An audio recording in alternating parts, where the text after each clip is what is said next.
Olá, boa noite para você. Na manhã de hoje, o governador interino, Davi Almeida, fez uma apresentação do que foi realizado no governo dele nos últimos 100 dias. Em seguida, ele falou pela primeira vez sobre a gravação da conversa ao telefone do irmão dele com uma mulher que teria denunciado um caso de superfaturamento na contratação de uma empresa médica para a realização de cirurgias no Hospital da Zona Norte. O sobrepreço seria de 7 milhões de reais. Foi a primeira vez que o governador em exercício, Davi Almeida, falou sobre a gravação em que o irmão dele questiona e xinga a diretora do Instituto Gente Amazônica, Maria de Nazaré, que denunciou o suposto superfaturamento em contrato para a realização de cirurgias na rede estadual de saúde. Ao ser questionado sobre o áudio comprometedor, o governador respondeu que o irmão Daniel Almeida errou. A moça até me defende. Na verdade, o que houve aí foi...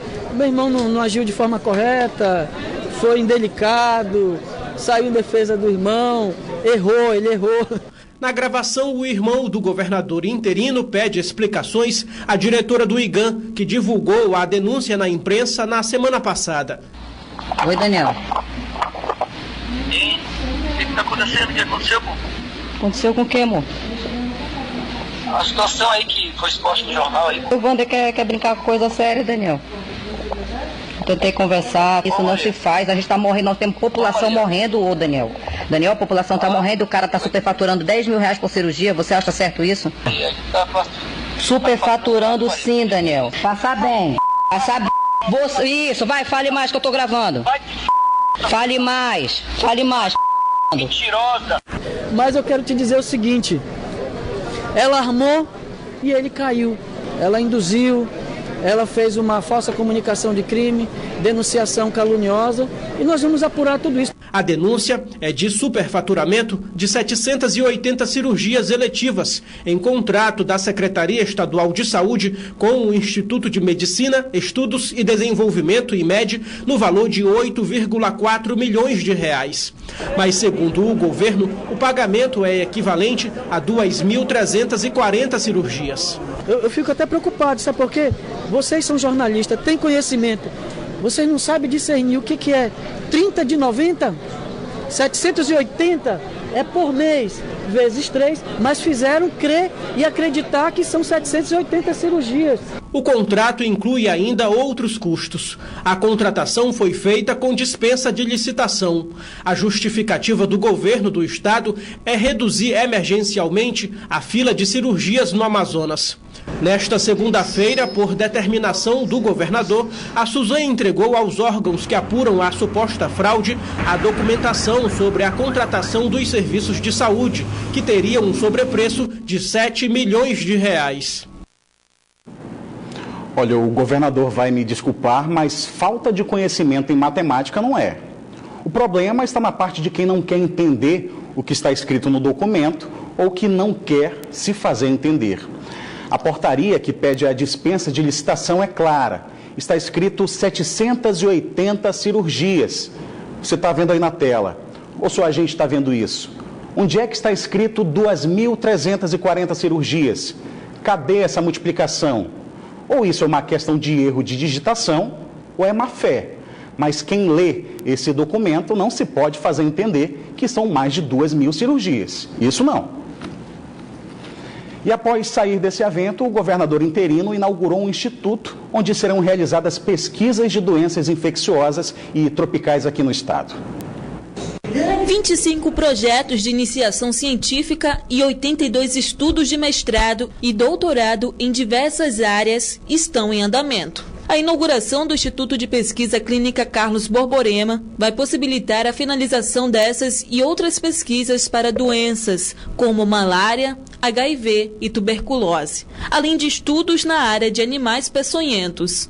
Há 6 anos nós tínhamos ideia de ter uma concentração na área da pesquisa, aonde nós tivéssemos junto o nosso aluno da graduação fazendo pesquisa, o nosso aluno da residência médica, da pós-graduação, do mestrado, do doutorado, junto com os nossos pesquisadores. Então nós conseguimos construir esse prédio. O Instituto leva o nome de um dos fundadores da Fundação de Medicina Tropical, o médico Carlos Augusto Teles de Borborema. Nós não poderíamos nunca deixar de fazer essa homenagem, porque foi uma pessoa que nos incentivou e nos mostrou, junto com o Heitor Dourado, como tratar o nosso paciente, principalmente com amor e humanidade. O Instituto foi projetado há 6 anos e entregue hoje pelo governador interino do estado, Davi Almeida. Só neste sistema foram investidos R$6 milhões. Aqui tem recurso do governo federal, recurso da FAPEAM e recurso do Fundo de Promoção Social. Nessa parceria, um sonho de, como falado aqui pela doutora Graça, de 6 anos que se realiza no dia de hoje, entrega esse espaço para a pesquisa e, sem dúvida alguma, vai contribuir muito para a saúde no estado do Amazonas. Vamos avançar agora nos tomógrafos, né? Toda a estrutura da urgência e emergência no estado do Amazonas e também disponibilizar os tomógrafos para o interior. Portanto, é dessa forma que nós queremos finalizar esses últimos dias da nossa administração.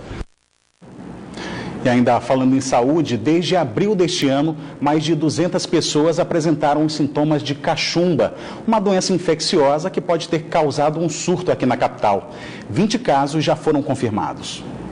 Até 2016, não havia registros oficiais de casos de cachumba em Manaus. O primeiro caso esse ano foi notificado em abril e a ocorrência vem se mantendo até o mês de agosto. O dado foi divulgado na semana passada pela Secretaria Municipal de Saúde. 230 pessoas foram identificadas com os sintomas da doença em 19 locais da cidade. 20 casos de surto de cachumba foram identificados. 60% foram registrados em instituições de ensino. O número é preocupante para o Centro de Informação Estratégica de Vigilância em Saúde. Apesar de ser uma doença curável, pode apresentar sérios sintomas. Ela dá um sintoma inespecífico. Às vezes ela passa com sintomas brandos, né? E a pessoa muitas vezes nem procura atendimento médico, trata em casa, mas ela também pode complicar, né? Ela pode ter sintomas neurológicos, se complicar, ela pode dar uma inflamação nas mamas, se for acima de 15 anos, ou pode dar uma inflamação na bolsa escrotal, no caso nos homens, né? Então ela pode ter sintomas graves. A cachumba é uma doença viral aguda cuja manifestação clínica é o aumento das glândulas salivares, sublinguais e submandibulares, acompanhada de febre. Os sintomas são mais comuns em crianças menores de 5 anos. O período de incubação varia de 12 a 25 dias e a transmissão entre 6 e 7 dias antes das manifestações clínicas, até 9 dias de surgimento dos sintomas. A transmissão ocorre por via aérea, por meio de disseminação de gotículas ou por contato direto com a saliva da pessoa infectada. O ideal é procurar um médico e atualizar as vacinas tetraviral para as crianças e tríplice viral para os adultos. Assim, pode-se evitar que a pessoa contraia a doença. Começa a partir de 1 ano de idade essa vacina. É feita uma vacina há 1 ano, depois o reforço com 15 meses e depois pode ser feito na idade adulta. Então o que a gente procura é que os pais e tudo, principalmente que tem crianças, que levem esse cartão dessa criança, principalmente os menores de 2 anos, que para ser avaliado pelo profissional, pelo pediatra, seja pela enfermeira da sala de vacina, para avaliar se a criança precisa ou não estar tomando a dose. Representantes das universidades estadual e federal do Amazonas se reuniram hoje para traçar novas metas para a melhoria do ensino do estado. A reunião foi na sede da reitoria da UEA.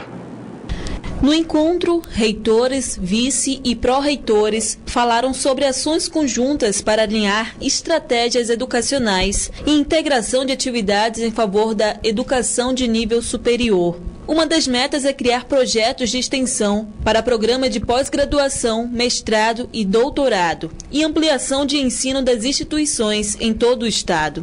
À medida que nós tomamos esforços, nós poupamos recursos, que eventualmente são feitos hoje de forma separada por ambas as instituições. Ao mesmo tempo, as duas juntas têm condição de alavancar muito mais recursos para projetos de pesquisa, projetos de extensão, na parceria com a empresa privada no Polo Industrial de Manaus, respondendo a demandas, a problemas que o Polo precisa hoje, e a academia tem esse papel de melhorar a qualidade de vida da sua população. Então esse é o nosso objetivo principal hoje. Essa foi a primeira vez que as universidades se reuniram para criar soluções consideradas inovadoras. Para o reitor da UFAM, essa parceria é importante para que novos cursos sejam criados a fim de levar novos horizontes para o conhecimento.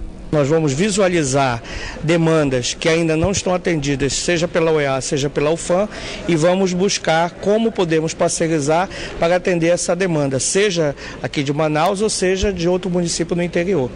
Novas reuniões devem acontecer entre as universidades. A próxima será na UFAM, com data ainda não definida. Os dois reitores podem se reunir em breve com o governador eleito para levar o que foi discutido hoje. Você sabe o que é bruxismo? Bom, não tem nada a ver com ilusão, com magia. Bruxismo é como se fosse uma mania de ranger os dentes, que com o tempo vão ficando gastos, e esse problema tem relação com o estresse e com a ansiedade, e afeta cerca de 40% da população brasileira. Quando os dentes aparentam estarem desgastados, isso é um sinal para que você procure um especialista. Esse problema pode ter sido causado pelo hábito de ranger os dentes involuntariamente, especialmente à noite, conhecido como bruxismo. E com o tempo pode levar complicações à saúde, como explica essa dentista. Além de ser um desgaste muito acentuado dos dentes, você também pode ter problemas de dores de articulação, músculos da face, dores de cabeça, dores tensionais. Então, tudo isso está associado ao problema que o bruxismo traz. O problema pode ser minimizado por meio de alguns procedimentos. Usando placas miorrelaxantes, que são umas plaquinhas que vão proteger seu dente, ou atualmente agora um ganho para a odontologia é a questão do uso do Botox. Então você faz a aplicação da toxina no músculo, causa o relaxamento e aí você acaba que não consegue o movimento. Então o Botox tem sido um ganho maravilhoso para a odontologia e é um movimento que também ajuda no tratamento do bruxismo. Os dados da Organização Mundial da Saúde apontam que no Brasil o bruxismo atinge 40% da população. Esse problema pode ser minimizado pelos dentistas, mas na maioria das vezes só será combatido através de tratamentos psicológicos. É que esse problema é considerado um distúrbio de comportamento, gerado por sintomas de estresse, ansiedade e tensão. Qualquer problema do dia a dia, noites mal dormidas ou talvez o consumo de álcool ou drogas que geralmente levam à ansiedade também podem estar relacionados ao problema. Além dos adultos, o bruxismo também pode atingir as crianças e só com a ajuda de um psicólogo vai ser possível combater. É importante que haja esse trabalho conjunto com o dentista e também com o psicólogo, porque o dentista vai trabalhar as questões do fortalecimento dentário, a questão da correção de mordida, entre outras questões, mas existem fatores emocionais que estão por trás dessa disfunção do comportamento. E ela não é uma doença que tem um remédio específico, é um conjunto de fatores que tem que ser alterado na vida do indivíduo para que esse fator mude. O psicólogo ainda fala de algumas dicas para prevenir o problema. A criança precisa ter um momento sossegado, de deitar, de brincar com o pai, não só brincadeira de bater, de correr, de pular, que isso causa estresse e ansiedade também, agita muito, principalmente o sono da criança, ele se torna muito agitado. Com o adulto é importante que ele pare um minuto da sua vida, desligue um pouco a televisão, desligue um pouco o celular, coloque uma música, que ele pare para pensar em nada. E isso também causa tranquilidade ao ser humano. Durante 4 dias, Manaus sediou o Campeonato Brasileiro de Ginástica Rítmica na Vila Olímpica de Manaus. Nesse fim de semana aconteceram as finais do pré-infantil e também juvenil. 3 ginastas vão representar o Brasil no Pan-Americano em outubro. A técnica, o charme, simpatia e delicadeza das ginastas marcaram a final do Campeonato Brasileiro de Ginástica Rítmica neste domingo.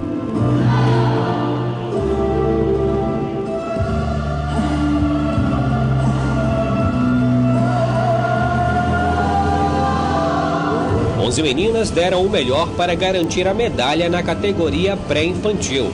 Elas se apresentaram nos 3 aparelhos: mãos livres, arco e bola.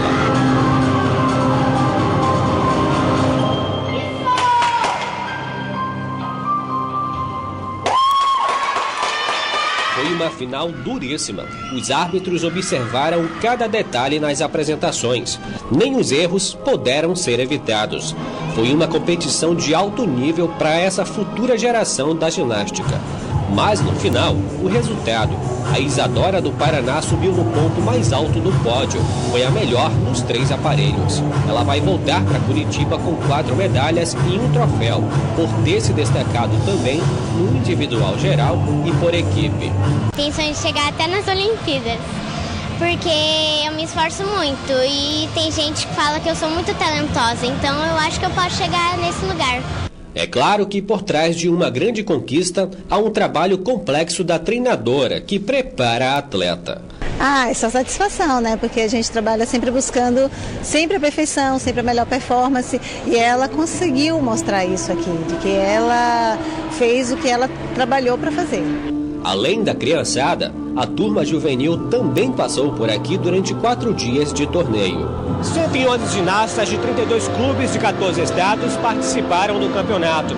8 atletas da categoria juvenil se classificaram para a final no sábado. As 3 primeiras colocadas vão representar o Brasil no Pan-Americano em outubro. A seletiva vai ser na Flórida, nos Estados Unidos. A competição é importante para as ginastas.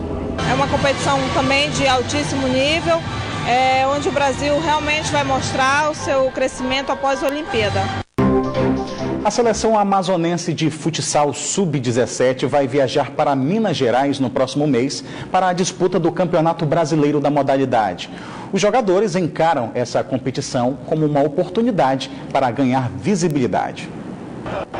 Entre esses garotos de tão pouca idade, triunfa o desejo de seguir carreira no esporte. E esses meninos têm chamado muita atenção pelo talento e pela dedicação. Kennedy Gabriel, por exemplo, mora no município de Iranduba, na região metropolitana de Manaus. Encara todos os dias uma viagem de quase 50 quilômetros para treinar com os colegas. Sinto muita dificuldade para vir para cá todo dia. Estudo o dia todinho, mas esse é meu sonho, quero ser jogador de futebol, aí fica difícil, mas não desisto não, vem até o fim. No treino da seleção amazonense de futsal sub-17, Kennedy Gabriel não é o único que alimenta o sonho de se tornar um jogador profissional. Ramon Robert, que é atacante da seleção amazonense, também enfrenta uma maratona pesada para conciliar os treinos e ainda sonhar com um futuro melhor e principalmente com títulos. Todo atleta sonha isso, entendeu? Ser um profissional da vida e ganhar muitos títulos por aí, né? Robert e Gabriel são reflexos de um time que luta para ganhar entrosamento e também visibilidade. E o Campeonato Brasileiro de Futsal Sub-17 pode ser a porta de entrada desses garotos para o profissional. O Campeonato Brasileiro de Futsal acontece em setembro em Uberlândia, Minas Gerais. Mesmo com pouco tempo de treinamento, eu tenho certeza que a gente vai chegar longe, até mais do que muita gente espera. A gente sabe que vai ter uma competição de alto nível, mas a expectativa é muito boa. A esperança de ver um desses garotos brilhar vem do apoio fora de quadra. A Elisângela é mãe do Seninha e sempre que pode acompanha os jogos e também os treinos do filho. Sempre que eu posso eu estou em campo, em quadra, sempre acompanhando desde quando ele era menorzinho. Mais um incentivo, né? Um golzinho pra mãe, um coraçãozinho sempre é bom. Chegar e ela falar pra família que eu fiz um gol, apontei pra ela, sempre é bom. O desejo de jogar profissionalmente tem feito com que esses garotos se dediquem aos treinos 4, 5 vezes na semana. E eles estão de olho no título inédito para o futsal amazonense, mas também esperando a oportunidade de alçar voos mais altos.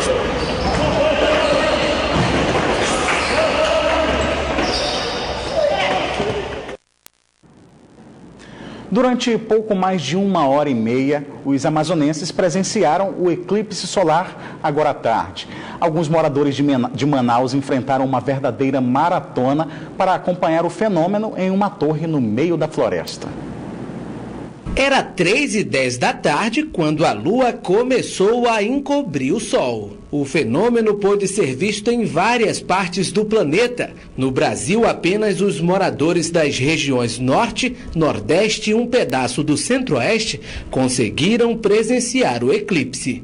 Em Manaus, grupos especializados em observação astronômica instalaram telescópios. Cerca de 150 pessoas viram o Sol ser encoberto parcialmente pela Lua. É uma coisa muito, muito linda. Eu me apaixono com as coisas de Deus, da natureza, né? Isso é acreditar que isso é poderoso, é muito bom. Estou amando estar aqui. Sempre gostei de eventos assim, né, que envolvem um pouco de astronomia. Aí vi, né, nas redes sociais e aproveitei para vir conferir de perto. O fenômeno natural não acontecia nos céus de Manaus desde abril de 2005, mas na época o eclipse teve pouca influência. Os observadores puderam ver o fenômeno por cerca de 1 hora e 40 minutos. Para este casal de aposentados, um momento histórico. Eu estou agora com 73 anos, daqui 40 anos eu não estou mais aqui não. Isso torna especial esse momento? Muito especial. Eu sou professor de geografia, já falei muitas aulas sobre o eclipse, né, do Sol, da Lua, e é uma oportunidade única aqui em Manaus. Estou muito feliz. Na capital amazonense deu para ver que a Lua encobriu 21% do Sol. O ápice foi registrado às 4 horas e 8 minutos da tarde. Um grupo seleto de pessoas acompanhou o eclipse solar do alto da torre mais alta do Brasil, que fica dentro da reserva florestal Adolfo Duque. É um fenômeno normal que ocorre nos céus, mas que causa, obviamente, grande impacto. Nos lugares onde escurece, até os pássaros ficam espantados. O que acontece? De uma hora para outra, sem pedir licença, o sol desaparece. Antigamente, isso era causa de pânico entre a população. Porque... O próximo eclipse solar no Brasil só vai acontecer em julho de 2019. Mas diferente de hoje, daqui a 2 anos, o eclipse vai ter pouca influência na região norte do país. O Band Cidade fica por aqui, mas continua na internet, onde você pode acompanhar outras notícias nas redes sociais, Facebook e Twitter da Band Amazonas. Para rever nossas reportagens, acesse o canal da Band Amazonas no site youtube.com. Você também pode enviar sugestão de reportagens para o nosso WhatsApp. O número é o 99205-1478. Fique agora com o horário eleitoral e em seguida tem as principais notícias do dia no Brasil e no mundo com o Jornal da Band. Uma boa noite para você e até amanhã.